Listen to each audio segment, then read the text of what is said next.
I am the Tofu Golem. Please enjoy the video. You begin by locking the essentials so you can iterate quickly.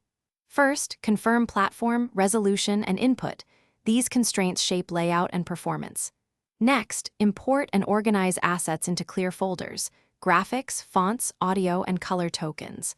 Then create a new UI scene with a canvas, set the render mode and safe area, and add a baseline grid or layout container. Once done, place a placeholder logo and primary buttons so you have a working scaffold to refine. Now you flesh out structure and interactions to make the menu feel reliable. Start with responsive anchors and containers so elements scale across aspect ratios. Use spacing systems and consistent alignment to maintain rhythm.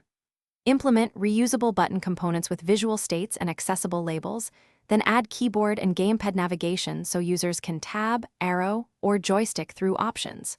Once done, connect buttons to actions, scene loading, settings saving, and event tracking so flows behave. You complete the menu by polishing visuals and removing friction so users stay engaged. Add microfeedback, transitions, button sounds, and skeleton loaders to communicate state and tune timing for snappy but readable motion. Optimize by pooling recurring assets, lazy loading secondary content, and profiling UI draw and script time.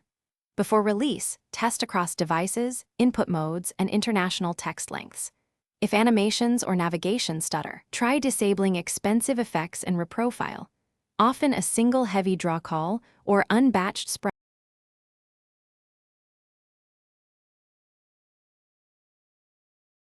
Thanks for watching. Consider subscribing if we helped you today.